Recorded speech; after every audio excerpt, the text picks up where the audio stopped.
Hi, I'm Bill Woodard, and we're taping here at the beautiful Defeated Creek Marina. Welcome to the Chamber Corner.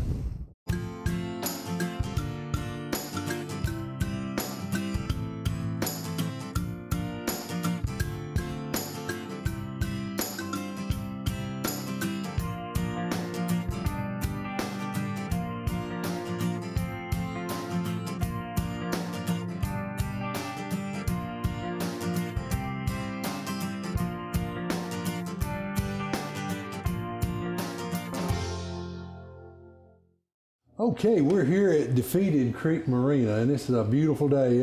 Mr. Kenny Claywell, would you please introduce yourself? Tell them who you're with. Yeah, my name's Kenny Claywell. I am the resource manager at Cordell Hull Lake, and I appreciate you, Mr. Woodard, having me out here today. It's a great opportunity to be at the lake, and always enjoy being here on the project. Yeah, well, it's a beautiful place, and of course, obviously under your guys' care.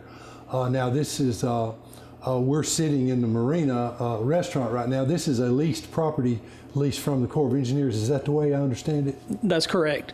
The Corps of Engineers owns the property here, the land itself, and then it is a commercial concession lease to the leasee, which is Defeated Creek Marina, and they operate it basically to provide services that we cannot provide, such as slip rental, boat rental, the restaurant, the cabins, camping, different amenities that they have to offer to the public. Right, and there's some things that you're not allowed by statute to do, and so that's where the concessionaires come in, and they're able to offer these things for you. Correct. Now, your main, I guess, well, let me not put words in your mouth. What is your main focus? Well, we have a lot of focuses here with the lake, but as far as our main purposes here is natural resource management, outdoor recreation, and then other authorized purposes are hydropower and navigation for the project here. Okay, and of course Cordell Hull Dam crosses the river here and backs this up, makes the Cordell Hull Lake. And you have a lock through the lake, is that right? Correct.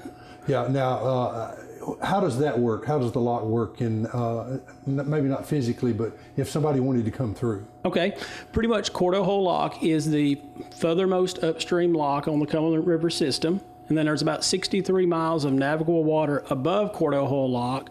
And if you're interested in locking through, it is staffed Monday through Friday, but then we do require like 48 hours advance notice if someone's wanting to lock through, because we don't receive that week, the daily lockages like other locks like Old Hickory and Barkley and Cheatham. So it's more recreational based lockages here. So you just need to call in advance and schedule that lockage so to make sure someone is there. You can lock any day of the week, you just need to schedule it in advance. Okay, and even if you're coming through the week when it's staffed, you still need to let them know you're coming, right? Correct, because there's one person that staffs that to do maintenance and then provide the lockages, and if they're not there, they can schedule and have someone else there. Yeah, well, I know there's quite a bit of river traffic now. It's not like it used to be in the years past. There used to be, this was quite a commerce route, I believe, in time past. Not so much now, or is there still some commerce coming through? There is no commercial traffic right now. The previous commerce was mainly oil and coal, and that came out of Salina and Gainesboro. So now it's more tourism, recreational boating and things of that nature? Correct. It's recreational boating. We get a lot of boats that come back and forth from Old Hickory, come up and visit Defeated Creek and Granville Marina for the weekend. And then especially during the fall, we have a lot of color cruises, if you will, where people come up and enjoy the fall colors, spend the weekend, then they'll lock back through and go back down to Old Hickory where they have their boat moored. Right. Now, a lot of, not a lot, I'm putting words in my own mouth now. I'm under the impression that most lakes you're able to put boat slips in and things like that, but this lake is a pristine lake, and it's mandated to keep that to a minimum by the documents that formed it, and I'm probably not saying it right. Help me out here.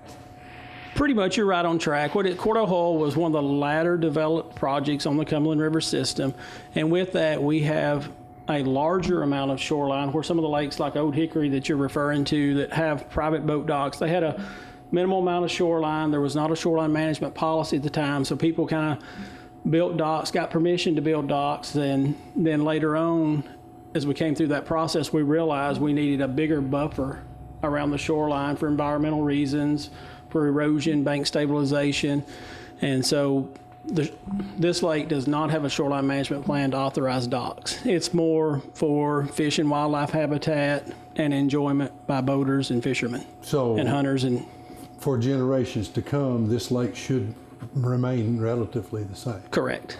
Now, your sister lake is Center Hill.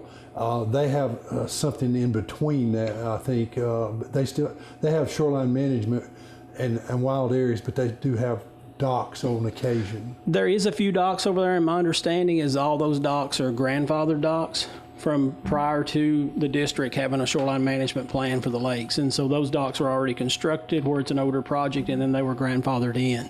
Okay. And in this lake, of course, there's recreational boating. You can run a sailboat, you can run a ski boat, and of course the biggest user I'd say would be fishing boats, bass fishermen. Correct, yes. Yeah, now it's my understanding that maybe, if not the record, but some record fish have been pulled out of this lake? That's correct. The record striper was actually caught here on Cordojo Lake. And for you Tennesseans and Kenny's Tennessee, rockfish, right? Correct. Yeah, I know my brother-in-law from Florida, he calls them striped, and that used to confuse me sometimes, but rockfish fishing. And people like to fish right below the dam, I guess because they think the big ones are there. Well, if you think about it, you've got the dam there, and that limits the upstream migration of fish. It's kind of a stopping point for the fish. They can't go above that. But then also, if you think about the generation, all the water coming through the dam, it's pulling smaller fish and shad through the dam, so it's a perfect feeding spot for rockfish, stripe, sauger, different fish to come in there and feed in that turbulent water and where you've got fish coming in from upstream. Yeah, well, and that makes perfect sense. So the big guys are going to be hanging around there because dinner's coming, right? Exactly. If they wait long enough, it's coming. I was listening to the radio today, and they pulled out of the Detroit River a 240-pound sturgeon, 7 feet long. So there are some big fish in our rivers, and so I'm sure there's some big ones here. I have a friend that scuba dives in this lake and in Center Hill, and he tells me, and I believe he's pulling my leg about catfish that could swallow a manhole. I don't believe that, but he said he has seen some big ones. I know when I worked at Lake Barkley, there were some large catfish down there. Yeah. They catch it right there, right below the dam also. Well, and I got off topic a little bit. That's an interesting point to me, the fish. And you may not know the answer to this. How many varieties of fish are there in the lake?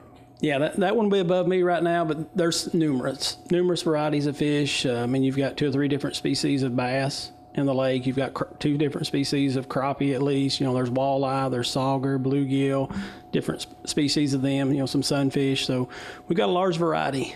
Have we dodged the Asian carp so far?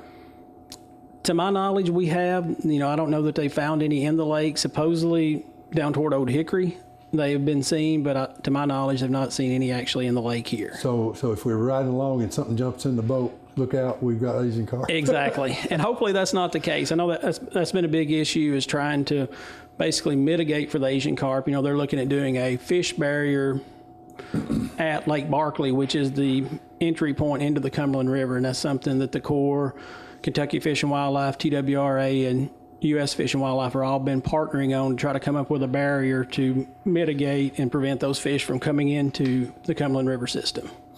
Okay, to get back, well, that was a good topic. To get on another topic, you're the resource manager here, and you have several rangers that work here with you. What size is your staff? We have 5 park rangers allocated for the lake here. And then we have 4 maintenance positions that basically oversee the contracts and maintenance of facilities and repairs and around the project that come up. Okay, so you got several people that are keeping an eye on things and working it. Here is a statistic. If I am incorrect, you correct me on this. I was told that Defeated Creek Campground is in the top 10 in the nation of campgrounds. Is that a correct? That is correct. Defeated Creek is actually number 9 in the nation for Corps of Engineers campgrounds. Out of 729 facilities nationwide, it is number 9. That is quite a figure and something for people to think about. When I think about it, all the visitors we have here, we have a lot of people that come to this campground and stay here. well, some, I don't know if they can stay all summer, but they stay a pretty long time, I think. Yeah, our policy basically regulates it to a 14-day period, 14-day stay within a 30-day period. So they can stay 2 weeks a month, and then they have to go somewhere else and then come back. And that's just to give other people the opportunity to come enjoy the park and camp here. And, with that said, with COVID last year, we saw an increase in camping. And we've continued to see that increase this year. And, defeated itself, we saw about a 9% increase in occupancy rates for the campsites, which pushed us up to 75%. So if you think about it, the campground, it's open 7 days a week. Those sites are available 7 days a week. So of every site there, we've got 155 sites. 75% of those are occupied the entire season on average. So sometimes it's a little higher, sometimes it's a little less. And then already this year, we opened up the end of March, and every weekend has been booked solid. Well, and that is wonderful. And when people land here, there's a nice recreation area over there. That's the beginning of the Bear Walla Gap hiking trail, which goes all the way to Turkey Knob. Correct. And you got the Bear Wheels bike trail, which is over, it's right here. Right. So there's several recreational things for them to do, plus you have a beach. Yes. And am I missing anything?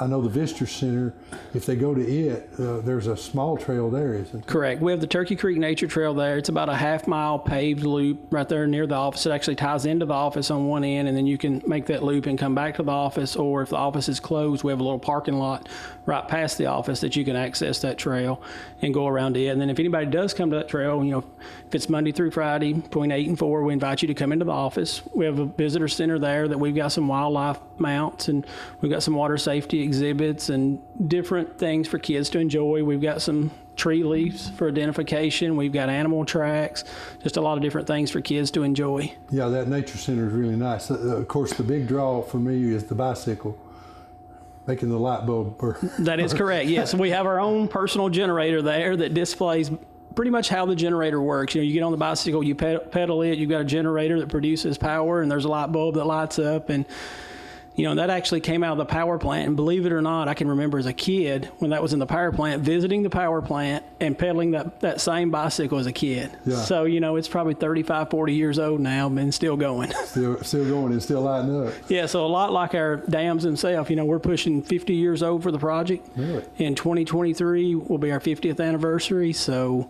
yeah, we're... Well, you have, 4 large turbines in there? Three. We got 3 here. Mm-hmm. And maybe asking you something you don't know now. What diameter are those? That I do not know. I'd have to refer back to our power plant guys for that. They're really large. So, but the capacity is 33 megawatt or 33,000 kilowatt units is what they have the capacity to produce each. Okay, well, now, that's providing power for this region. Yeah, we're getting past my... Pretty much it goes on the grid. Mm-hmm. Our power is sold to TVA, and then they sell it to the local utility districts. Okay, so TVA is actually the middle... Kind of the middle person, yeah. Middle person in it. Yes. You guys are the generator, and there's several generators around. Correct. Okay, well, and of course, this is a natural way to generate electricity. Yes, very clean and efficient way. If you think about it, the water is always coming in. All we're doing is funneling it through the power plant and getting the electricity off of it. Well, and another thing people don't think about, unless it's raining hard, you guys do flood control as well. Correct.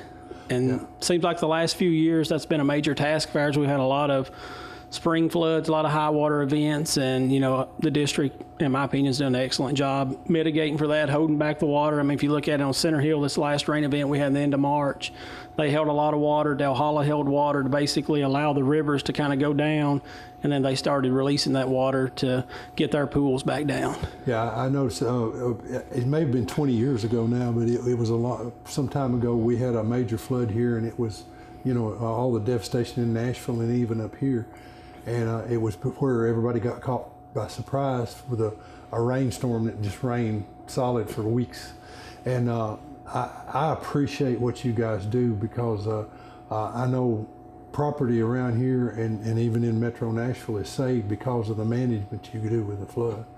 My mother was alive in 1920, and she remembers that flood. And that was when there was no control. Right. And a lot of devastation in those floods when they would come through.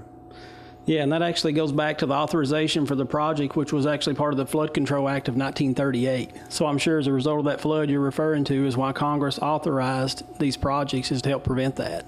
Yeah, because it economically devastated the area, and well, it was just bad on everybody. Yeah, and I mean, and that's one good thing about the project here.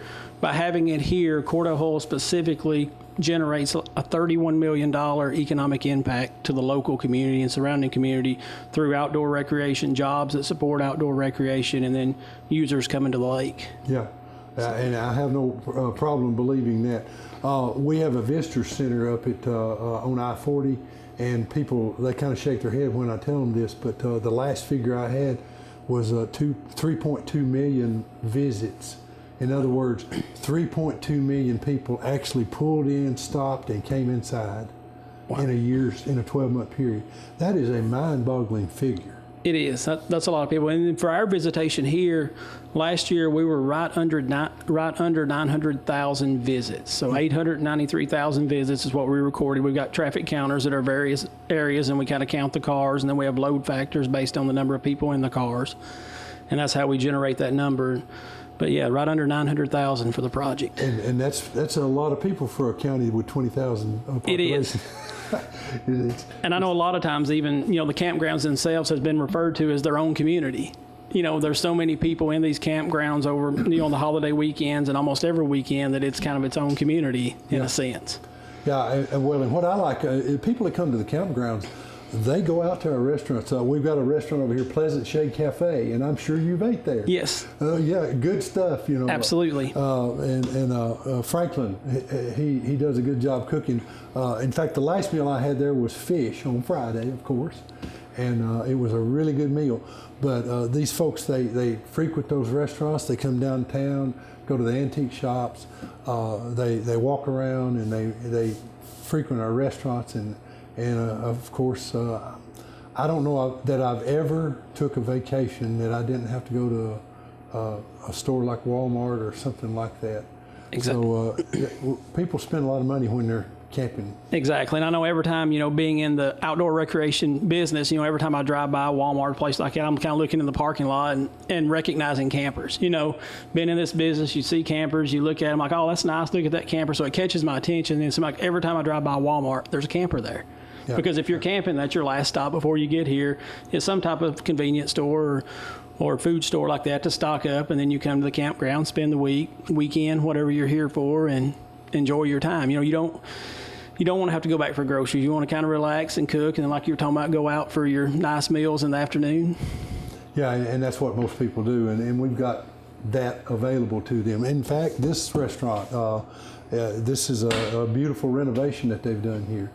Creekview Cafe, and it's part of the Defeated Creek Marina, and I'm really liking the way they're remodeling this here. It's looking real. Yes, it's looking very good. I know we were just talking about that before the interview, how good the improvements look, and look forward to it opening up. And then, talking about on the same lines, campgrounds, I also want to talk a little bit about Salt Lick Campground, if you've got a minute, if that's okay. Yes, yeah, please. And, I was talking about the numbers going up. Salt Lick's about 10 miles on up the road from here, right in the edge of Jackson County there. But with the increase, we had about a 15% increase at Salt Lick. We went from around 35 to 50, 52% occupancy rate. So we're glad to see the utilization there. And, welcome people. If you can't find a site here at Defeated Creek, check Salt Lick. It's also on Court of Hull project. And the previous 2 weekends, it was booked also. And part of that is some of the other campgrounds in the area had to close or cancel reservations as a result of that flood we were talking about back in March. Right. So I know when talking to some of the campers there, it's what they said, yeah, we got online and we found the campsite, and was able to still go camping even though their previous reservation had been canceled. Well, now talk about amenities in the campsites here and what people can expect when they roll up. I know this one looks excellent from the outside. Well, thank you. Yeah, I mean, pretty much every campsite has a picnic table. We've got electric, water. Some of them have sewer. There's about 60-something over here defeated that have sewer hookups, so people really love that. They don't have to pack it in and out with a blue boy, per se, or go to the dump station during their stay. They can hook straight up to a sewer, just like being at home, use your water, and it just dumps right into the sewer hookup there on the site. One of the challenges we have is upgrading our electric. If you think about it, the campground was built in the early 1980s, probably late 70s, early 80s, and back then most of your campers were small, and a lot of them were even tent campers, that camped in their tents, and they didn't require a lot of electricity, so they didn't build to the current standard. If you look at it now, a lot of these campers have 2 air conditioners, washers, dryers, microwaves, coffee pots, so they need that extra power. So through the years, we've tried to upgrade to 50 amp whenever we can, but we still have some 30 amp sites there, and obviously the 50 amp are the priority and the sewer.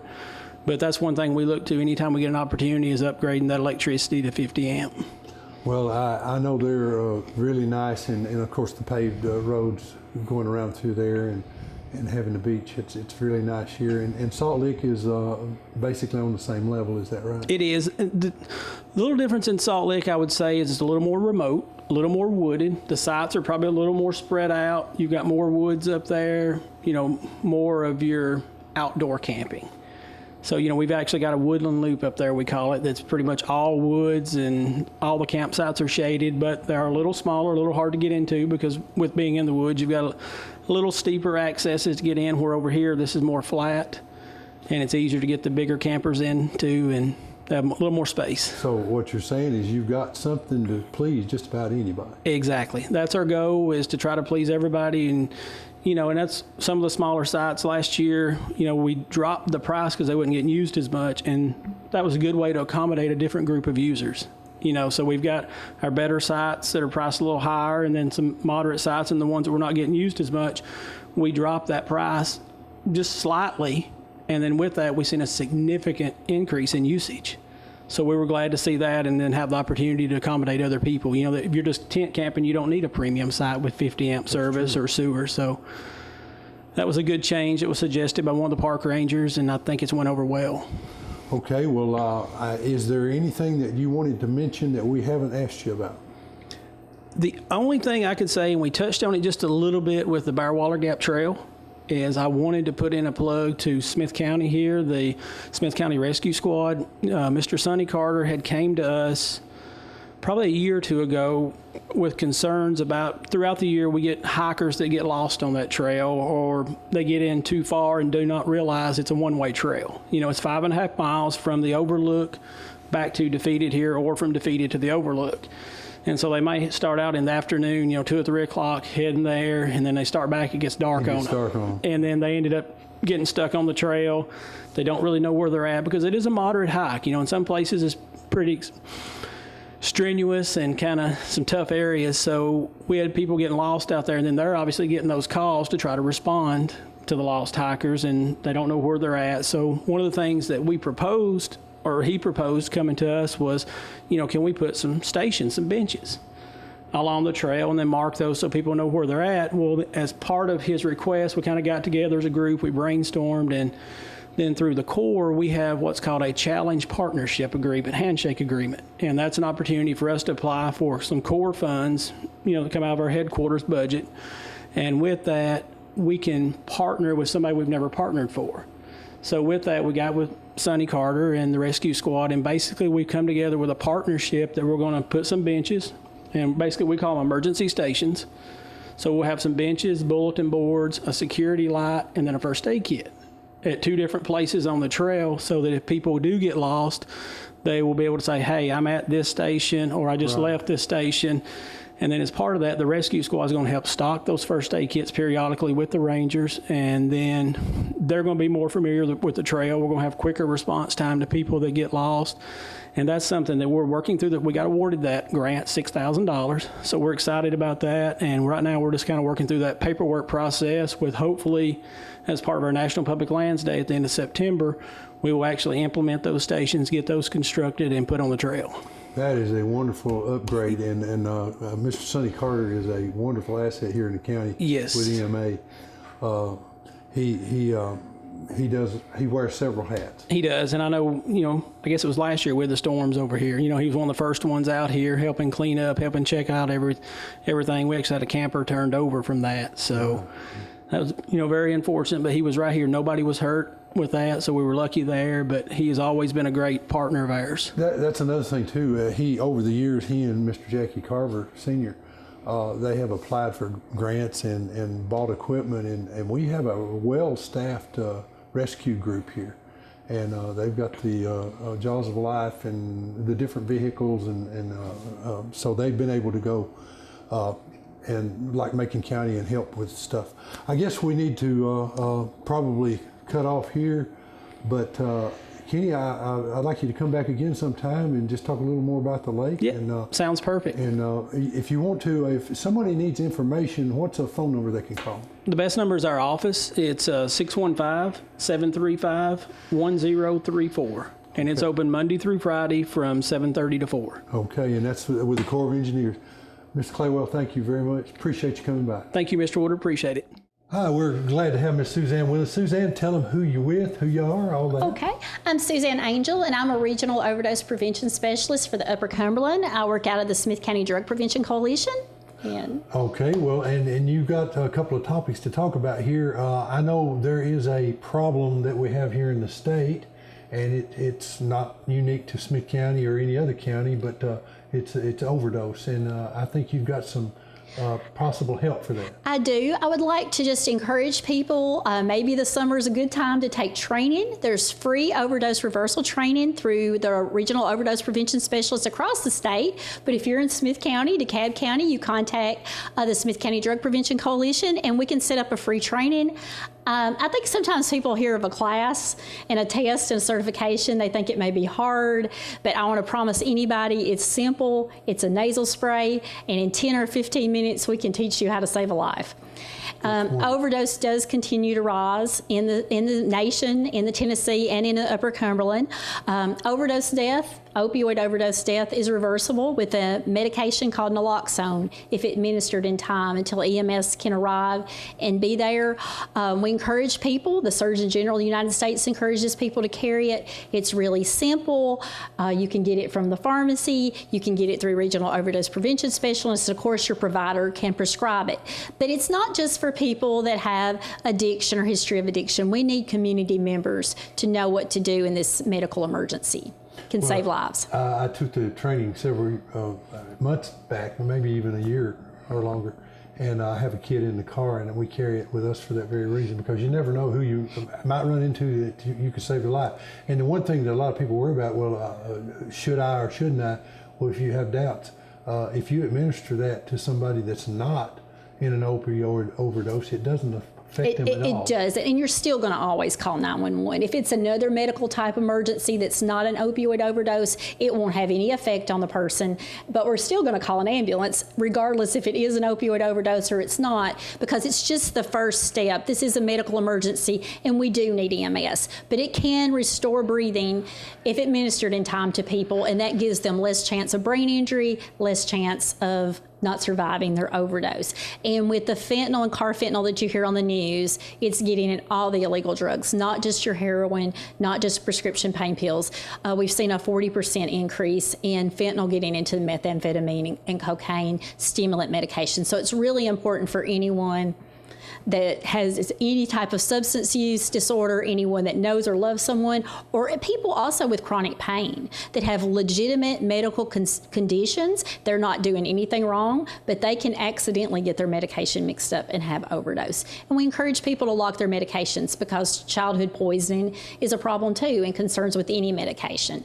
But Narcan's easy to use. It's a simple nasal spray, and I promise any adult I can teach to use it, and they'll feel confident in recognizing signs and symptoms of overdose. Okay, and then you've got a happy event that's coming up. I do. I want to talk about some happy events. The Smith County Drug Prevention Coalition is going to sponsor Prevention Rocks movie night at the historic courthouse. Right. And this is free, fun, family, sober event, and we're going to have free popcorn. You just have to bring a chair, and the first movie is May 21st at 8 p.m. at the Historic Courthouse, and it's The Secret Life of Pets.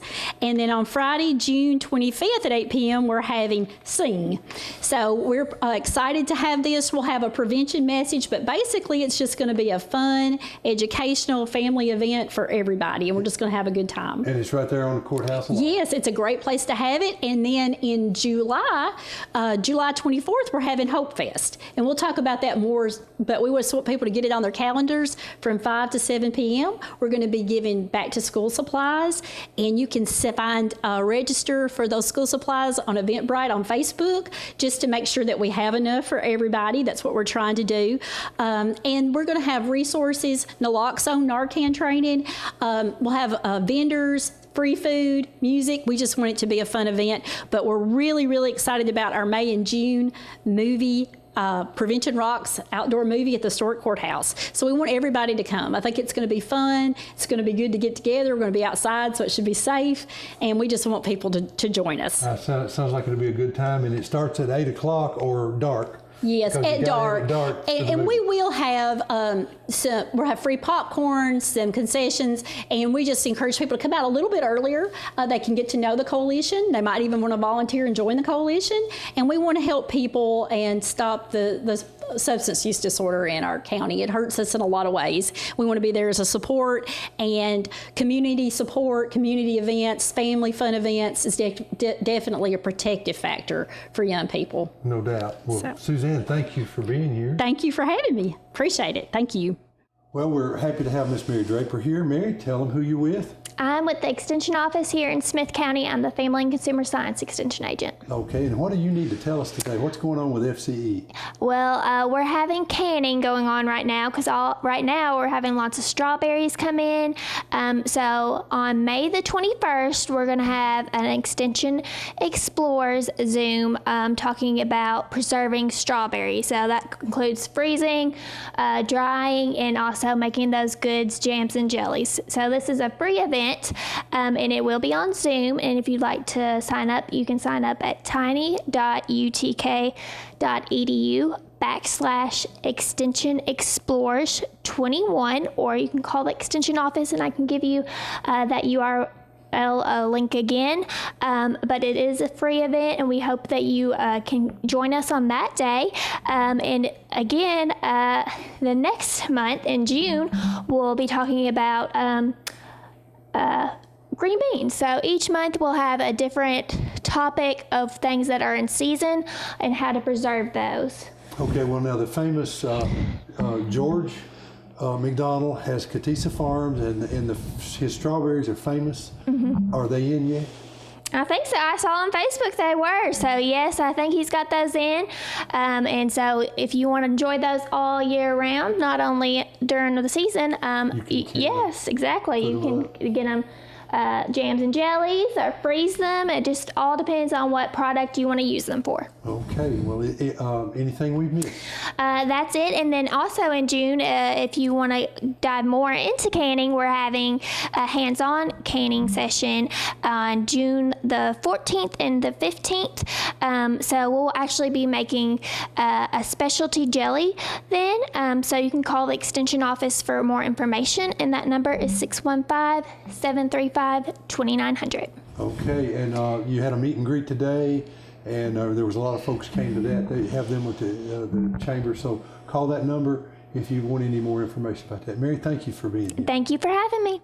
Hey everyone, Chris Hicks here with UT Extension. Glad to be with you today for this episode of the Chamber Corner. Want to mention an upcoming event that we have for our female producers in Smith County. You know, female producers make up a very high portion of our livestock and forage producers in the county. We also have females involved in horticulture and crop production, so females are really important in agriculture, and we want to celebrate and highlight our Smith County female producers. And in that vein, we have scheduled a 2-day Women in Ag Summit that's going to be June 3rd and 4th at the Smith County Ag Center on June 3rd, and we're going to be on a farm, a working farm on the 4th for some hands-on activities. We're going to talk about things like estate planning. We're going to talk about fertility issues, weed control issues. We're going to talk about livestock production. We're going to talk about farm safety. So we've got a lot of really good topics that I think you'll enjoy. And we're also going to have Miss Radonna Rose from the Tennessee Farm Bureau to come at lunch and present a speech to us about females in agriculture and hopefully motivate some of our producers who are already doing such a phenomenal job in Smith County. For more information or to sign up for this 2-day event, I hope you'll contact us at the Smith County Extension Office at 615-735-2900. Thanks for being with us today. Hey everyone, Katie Martin here with Smith County 4-H. As the school year wraps up, 4-H is ramping up. We have lots of awesome summer activities for your 4-H'er to participate in. We are finishing up this school year with our photography contest. On our Facebook page, we will soon have posted our classroom winners, so you can vote on your favorite in the county contest by simply liking the photo. We're also getting excited for some of our summer camps. This year, we're going to be offering 3 different day camps here in Smith County. We'll have a farmer for a day camp where your 4-H'er can learn about all things agriculture. We're also going to be doing a maker for a day camp where we'll have different sewing and crafting projects. Finally, we'll have a chef for a day camp where your 4-H'er can learn how to cook and bake. We also have a livestock clinic coming up in June, so if your 4-H'er is interested in showing livestock or learning more about it, please join us at the Smith County Multi-County Livestock Clinic. Finally, we have our Junior 4-H Day Camp, which will take place at Clyde M. York 4-H Center in Crossville. You will have all of your normal, awesome 4-H activities packed into one fun-filled day. There'll be kayaking, swimming, tie-dyeing, so we really encourage any 4-H'er that's looking for a 4-H camp experience this summer to check out some of these great opportunities. Sign-ups for any of these can be done at our office anytime after May 10th. If you have questions or want to know more, please get in touch with me by emailing me at kclark54@utk.edu or simply calling the office at 615-735-2900. We hope to see you at some of these Smith County 4-H events this summer. Okay, it's an honor to have with us the General Manager. Is that the correct title? That's the correct title. I'll tell you what, so I don't mess it up, go ahead and introduce yourself. I'll be happy to. So I'm Jennifer Brogdon. I am the new General Manager and CEO at Upper Cumberland Electric Membership Corporation. Okay, and that is, most of us around here know, they're the very large electric company that covers the region here and everything. That's right. How did you, I already know this, but I think these folks need to know, you're a graduate of Tennessee Tech, so you're kind of a local person here. I am. I grew up in the Knox County area, but I ended up going to Tennessee Tech for college. And I've worked the last many years in Chattanooga, but Middle Tennessee still feels like home because this is kind of where I became a young adult. Yeah, well, and then I believe you achieved an engineering degree. That's right, civil engineer. Civil engineer, and they have we all should know this, they have an excellent engineering program up there. They do, absolutely. My wife went there and got her teaching degree there, and so we have a lot of respect for Tennessee Tech. Absolutely. And folks that come from there.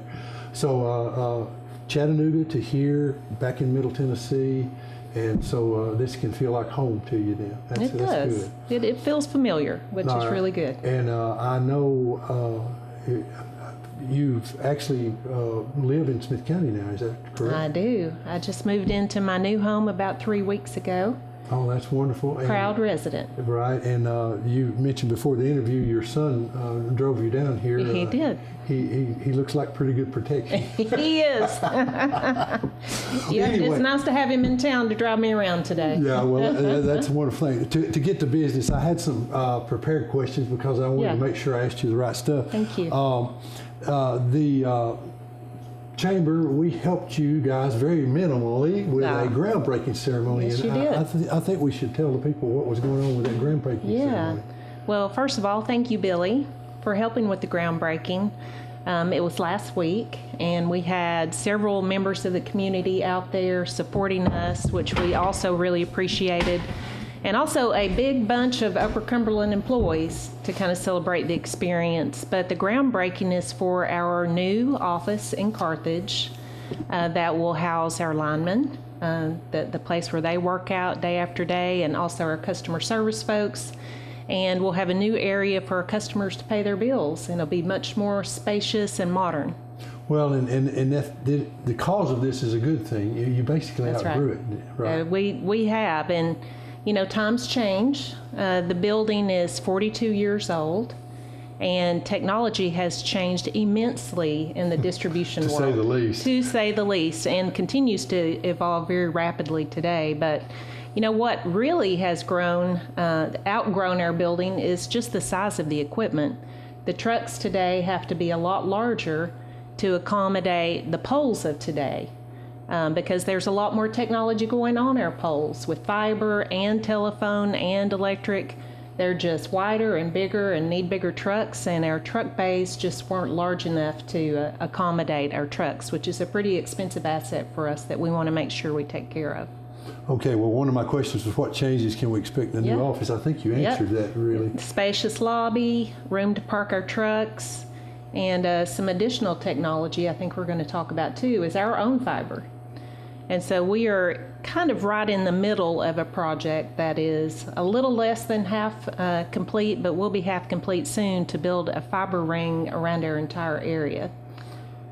That's quite phenomenal, and that's cutting edge, really. It is. To get us into that. A lot of people, I don't think, realize how blessed we are to have some of the organizations that we have here, Yeah. like yours, Yeah. because you guys are on the cutting edge of what's happening, and you're keeping us up with the rest of the world, I guess is what Yes. I like to say. Yeah, it's our goal to serve our members well. And so this new technology is going to start and end in our new building over there. We're going to have kind of the hub for our fiber. And once it's installed all the way around our territory, we'll be able to better serve our members, because during outage situations especially, we'll have more visibility into where those are, and our linemen will have more precise information about how to go out and restore the power. They do a great job today, but we'll be able to do that a little bit clearer with the technology that we install, and also we'll be able to put some protective devices and some advanced technology on the lines themselves that we can control from a centralized location. Well, and I'm about to ask you a question that I hadn't thought of until now, and you may not be able to answer this because it's not really your situation to do this, but we find or hear about people that are putting solar panels or generators on their home, or things like that. That you've got to be ready for that, and I'm sure you guys are preparing for people to be able to have this stuff in their home and it still be safe. Yeah. It's happening now as we speak, and you know, there are more and more folks that are choosing to install solar at home, and it's becoming more affordable, especially for generating companies to install solar. So we'll see more. Well, I presume I'm kind of answer my own question here. I presume if I'm thinking about doing something like that at my home, I should probably give you guys a call. Absolutely, and thank you for saying that. Giving us a call is very important, because we'll have specific interconnection policies and procedures to keep the homeowner safe, but also to keep our linemen safe. Because as you might imagine, when they're out there working in a storm and they think they have the power turned off, if there's power coming from a feed that they're not aware of, it can create a really dangerous situation. So yeah, we'd like to partner with those folks, and need to partner with them if they're installing solar, so we know where all that generation is. Right, because a lot of people don't realize that the electricity, it's going to flow. That's right. Like water. It flows wherever it can. Yep. And if you've got something generating out of your home and the lineman's working, he doesn't know it on, it's very dangerous for him. It is. And you mentioned the fiber optic ring. I was going to ask you about that. Is there anything else about it that we need to know, or pretty much it's going to be completed here soon? Should be completed here soon. Okay. Yes. All right. Tell me about the planning that went into that project, because I presume this has been in the plans for a long time. Yeah. Well, talking about our new building over at the Carthage District Office, I've only been in office, so to speak, since January, but this has been in the making for a very long time. Upper Cumberland started planning this new building in about 2015. and looked at several different potential scenarios and possibilities, from completely relocating to completely remodeling, etc. But finally decided upon doing some refurbishment at the existing location, and that would be the most effective. And now is the best time to build, because tomorrow it's going to cost more. And we had just gotten to the point where we could no longer effectively work out of that office. So we're really excited. It'll probably take about 14 to 18 months to complete the project. In the meantime, it's going to be a little messy over there for our members, and so we ask you to bear with us. I think that getting through the tough time is going to be worth the reward with the new building, but you will be able to continue to pay your bill there at our Carthage District office. It may look like a construction area, but we'll keep it safe for you, and you'll be able to continue coming over there to pay your bill and be serviced. Early on, a few months ago, I remember going into the main office there, and there is a kiosk that's out front, and I noticed there was a person there, and they were actually paying their bill there. Yeah. So you've got several options available. We do have several options, and we're opening up more options. You know, more and more people like to pay their bills online. And so watch our Facebook page, because we're implementing some new features to allow people to pay from the comfort of their phone or in the parking lot, wherever you choose to do your bills from your mobile phone. But of course, you can always come into the office as well. But we want to make paying your bill as easy as it can be for you. Well, now, a few days ago, I had to call about something. I don't even remember what it was now. And I used the 800 number, the toll-free. And that basically, you can call that toll-free number and get anywhere in the system you need to be. You can, that's right. And of course, you have to follow the prompts. Just got to listen to those prompts. If you're like me, sometimes you get distracted and you have to start all over again to figure out what you need to punch. I'm one of those people that I think I know what number 2 is, and I put, oh, well, that wasn't it. Well, and if you've kind of memorized the system, you can immediately enter the prompts that you know to push, which is convenient if you kind of have figured out your way around the system, and that'll get you through everything a little bit quicker. But that's another way, and of course, you guys have a website. That's right. And it's easy. It's UCEMC, Upper Cumberland Electric Membership Corporation. Yep, UCEMC.com. Okay. Well, is there anything we missed? I know we hit most of the high points. I think we have. Yeah, I'm just happy to be here. I thank everybody for welcoming me. Well, and thank you. I know you've come to a couple of chamber functions, and appreciate you being there for those. Yeah. And I think I speak for any business or anybody here in the county. If there's anything you need, you just let us know. We'll do our best to try to help. Thank you. Will do. Thank you. All right. Thank you, Jennifer. All right. We're glad to have Mr. Dustin Rawls with us here. And Dustin, you're with Ball State Community College. That's correct. I have a lengthy title, but essentially I have the opportunity to recruit people. I work in the admissions office. I help dual enrollment students get into school. I also teach a little bit. So whatever the university, whatever the college allows me to do, I get an opportunity to do it to help students. Well, one thing that we've done, we have a Zoom room actually in the conference room and in our community room, courtesy of Ball State and TVA and several things that we've worked together with some folks to get that done. And you guys are teaching classes there. Got something starting in the fall, is that right? That's correct. So we received a grant about I don't even know exactly, within the last year or two, that allowed us to create a lot of remote Zoom rooms for us to be able to provide face-to-face education, but over the internet. Mm-hmm. So it is a bridge between traditional classroom teaching and online teaching, where it's asynchronous and totally remote, you're on your own. So this is kind of a combination of both of those, where we allow face-to-face contact between instructor and student. So there is still that there's those feels of traditional education, but it is provide the opportunity to be more remote, so persons can be able to learn wherever they are.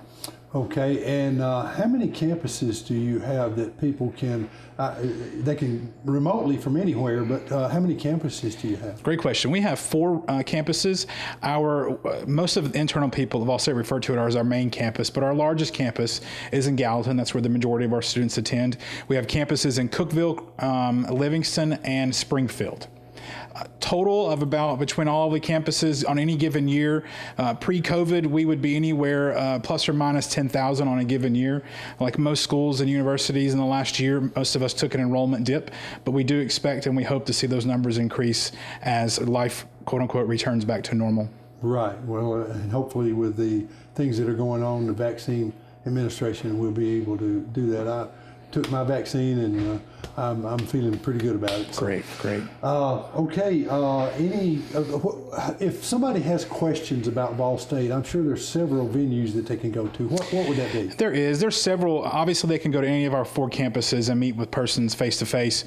However, the easiest place to begin for questions and to look for answers for those questions is like anybody else. It's going to be visit our website. That's volstate.edu. You go there, and there's a search bar at the top. You can enter in, or a student can enter in any query, anything that they're looking for, and it runs a word search based on that term, and it provides results for a person if they're looking for answers to specific topics. Okay. So they can pretty well search the web and then give you a call if they need to. Absolutely. Okay.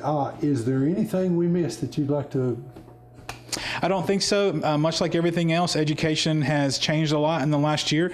I don't think that education will ever, higher education that is, will go back to the way that it was. It'll be something new moving forward. That's new and exciting. It's challenging, and lots of new adventures for online education and traditional classroom education. So we provide opportunities for students looking to grow their skill set, provide a new career, a different career, allow them to be more marketable, be more valuable as an employee to someone. And so if that meets your need and we can help you where you are to achieve something you didn't dream of or didn't think possible, then we're happy to be a place for you.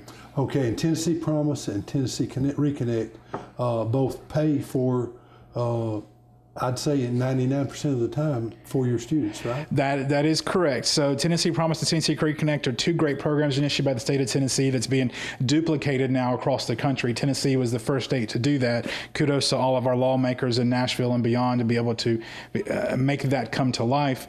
Tennessee Promise provides free community college for 2 years or up to a degree for high school graduates, high school seniors. And Tennessee Reconnect provides free school, 2 years or plus, 5 semesters for non-traditional students, if you will, students that have to meet one of 3 qualifications, 26 or older, married, or have a child.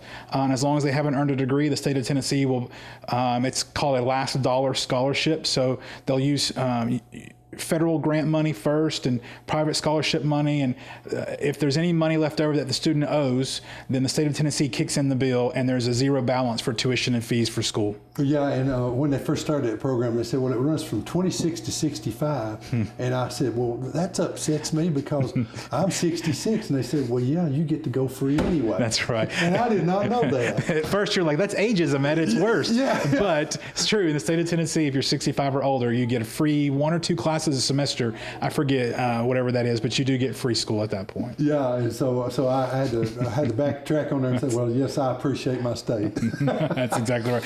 Okay, well, thank you very much for coming by, Dustin. Thank you for your time. We hope to see a lot of folks enrolling in y'all's classes, and they can get an associate's degree and then move wherever they need to go. That's correct. We have associate degrees that we call some of them transfer degrees, where they can move on to university to obtain a 4-year bachelor's degree.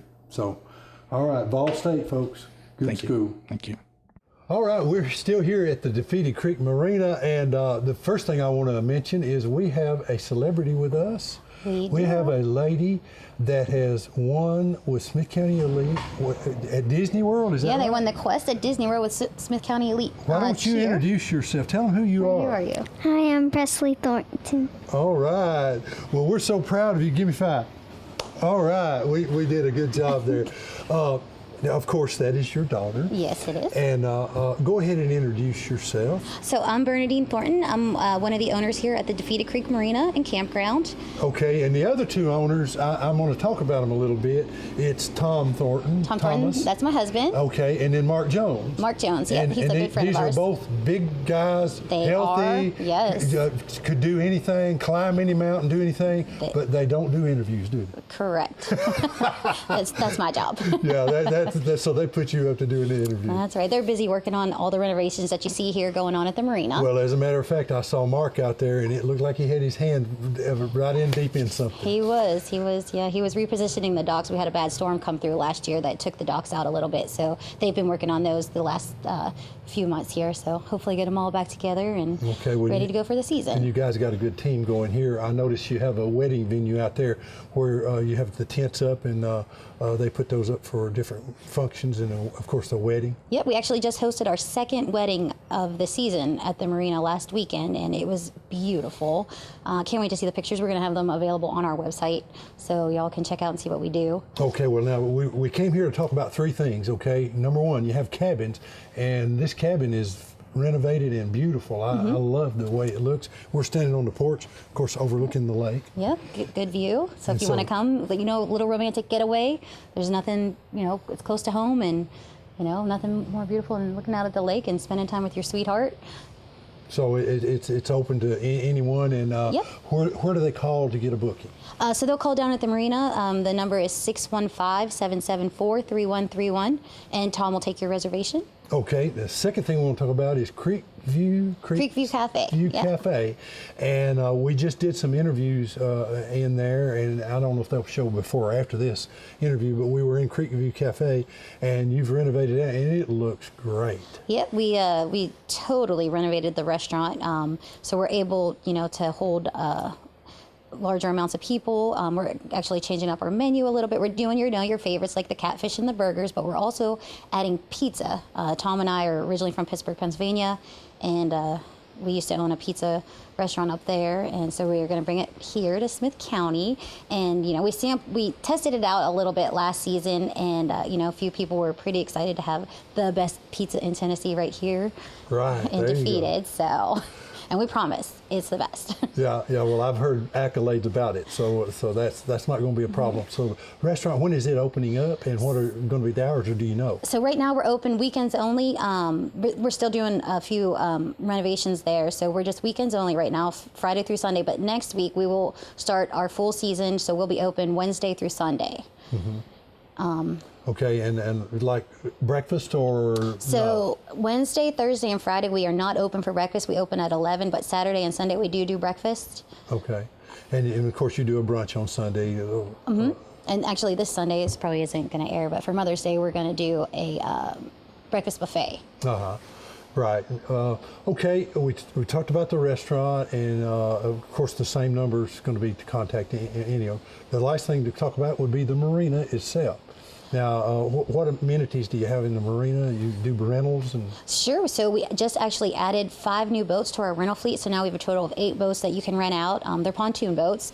2 of them have slides, so those are like the fun boats. You can go out and go tubing and, you know, slide off into the lake. And then the other few are just, you know, tubing pontoons, or if you want to relax and go fishing and spend time with your family.